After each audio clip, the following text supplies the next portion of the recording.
And then, USA Today wanted to go ahead and put their hand into the cookie jar. Good morning, USA.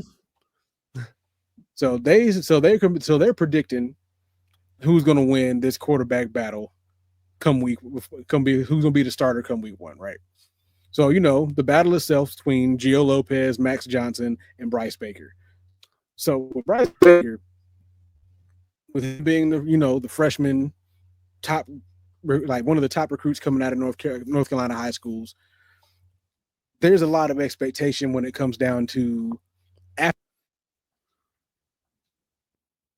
Mm-hmm. Wait, did you just cut out? My mic did for a second. Oh, no.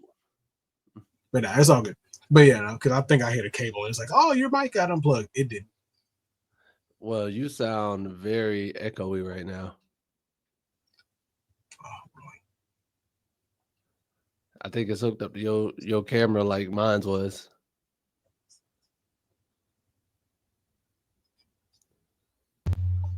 It was. There it is. Exactly where it was. So, but basically, there's a lot of expectation for Bryce Baker. There's not really as high expectation when it comes down to this particular starting job, just because he's got some pretty stiff competition between Max and Gio. So a lot of expectation for him is going to be coming in for the 26-27 season to see where that competition is going to lead him. Look who's arrived.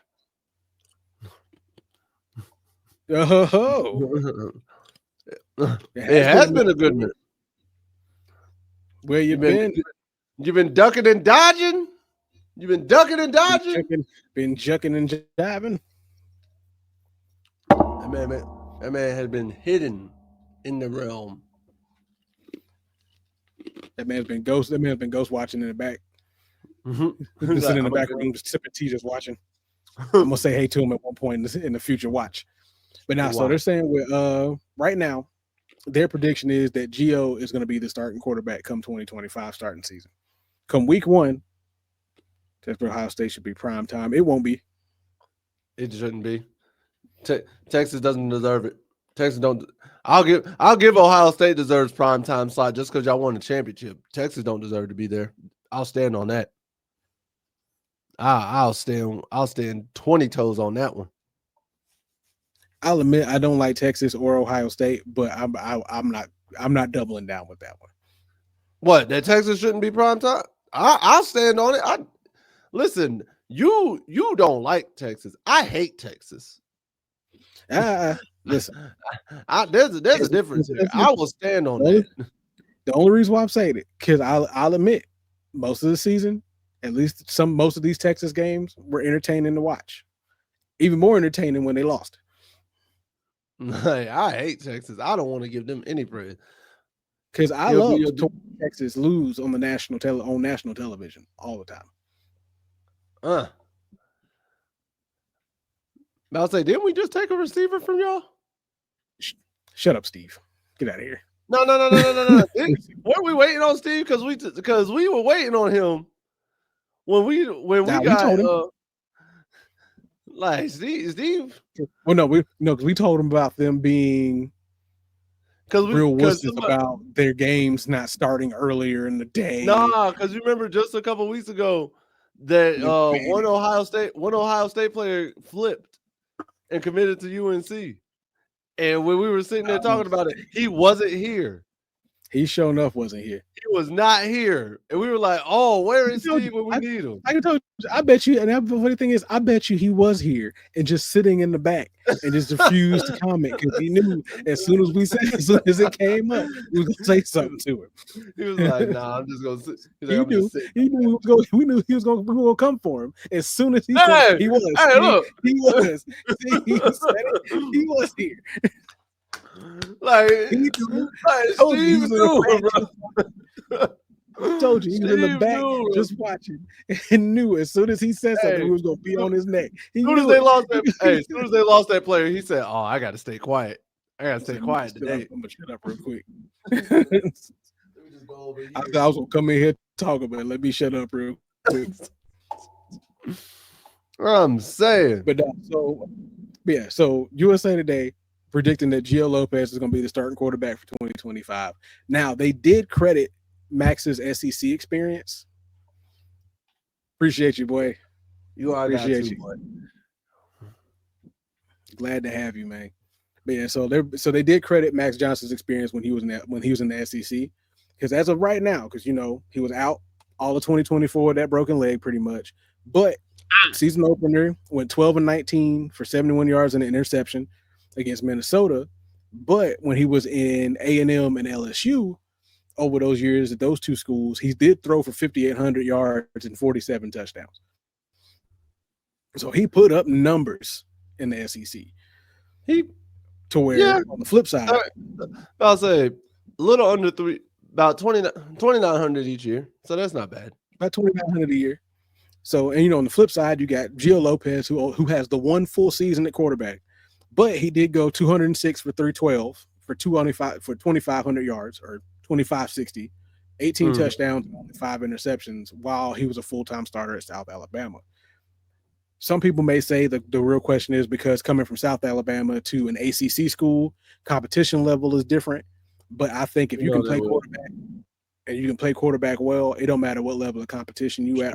Shedeur and Travis Hunter were playing at Jackson State, and they came out and balled out at Colorado to the point where Travis Hunter won the Heisman. So that it don't say if you can play, you can play. It don't make much difference. Now they did go and say that Paul Meyerberg exclaims that Johnson has multiple years of starting experience in the SEC, has to count for something, but Lopez brings a different dimension to the offense as a runner, making him the smarter long-term choice for a team that has the talent to contend for a top 4 finish in the ACC. Which I don't disagree. I don't like that statement. I don't like that statement. And you want to know why? Because it's an obvious implication statement. Saying Lopez is the smarter long-term choice. Yes, Mac Johnson's a senior. You got to of course Lopez is the smarter long-term choice. Like, what are we talking about here? Now, do I agree Lopez brings a different dimension?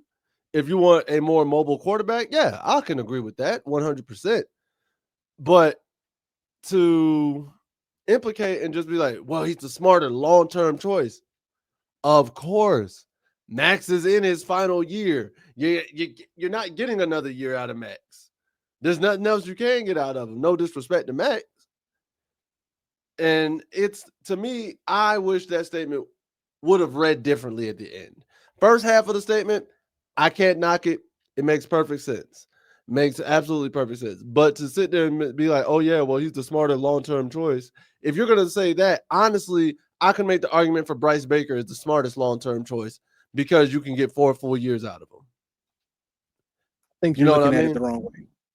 I don't think I'm looking at it the wrong way. I'm looking at it at the perspective that I'm looking at. That doesn't necessarily mean it's wrong. It's just a perspective I'm seeing.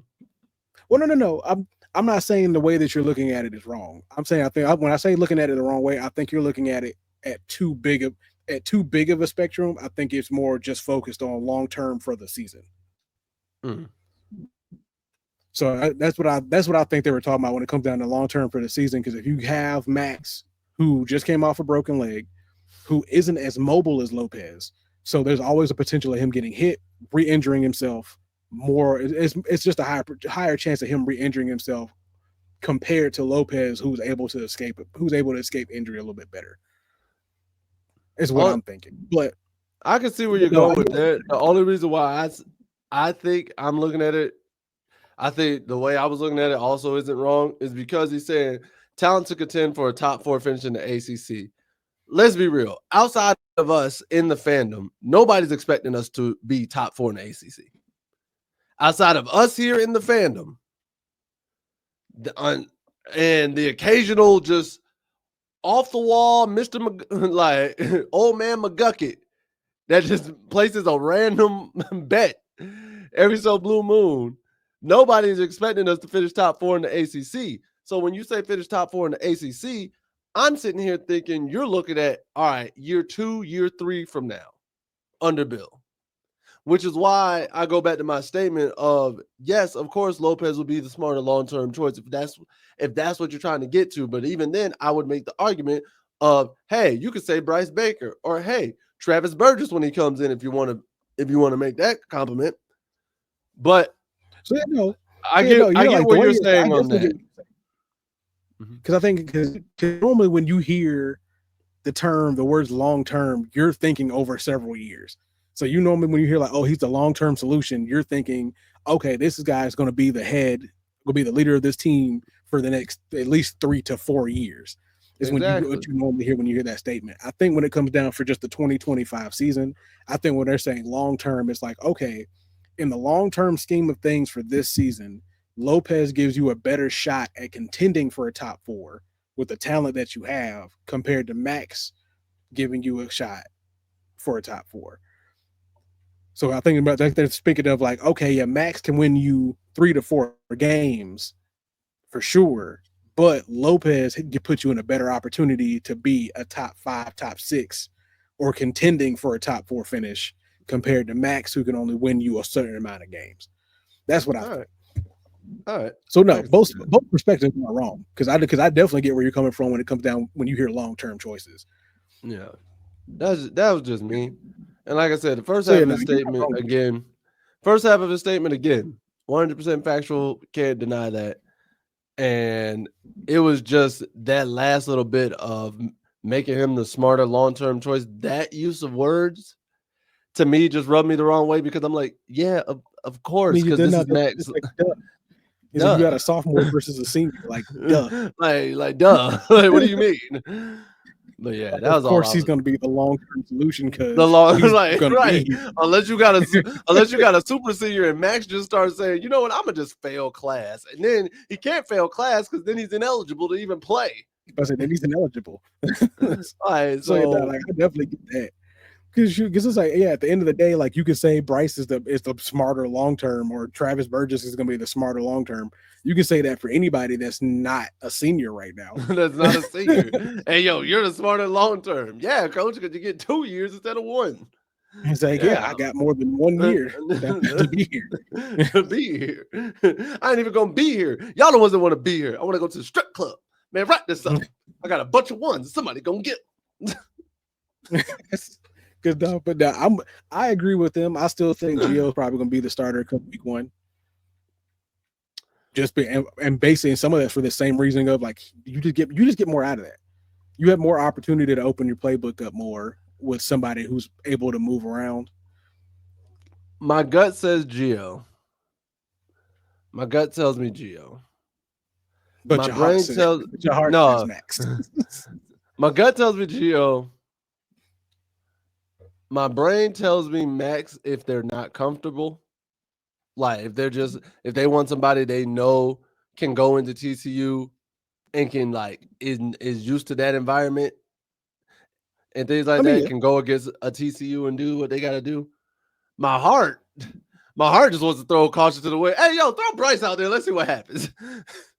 Because at the end of the day, like Max's experience is a very big argument to why he should be the starter, especially when it comes down to him playing especially with him playing at A&M and LSU, 2 of the loudest fandoms in the SEC.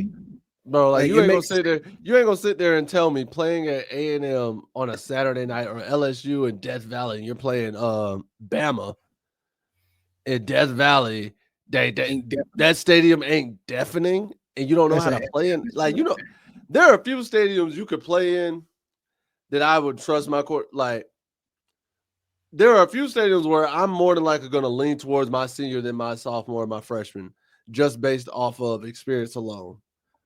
Death Valley and LSU, A&M, I'll say Penn State. That's one. I probably would say Florida back in the mid-2000s, the Swamp. Yeah. I'll say Florida back in the mid-2000s is a rocky one. That's a hard stadium to play in. And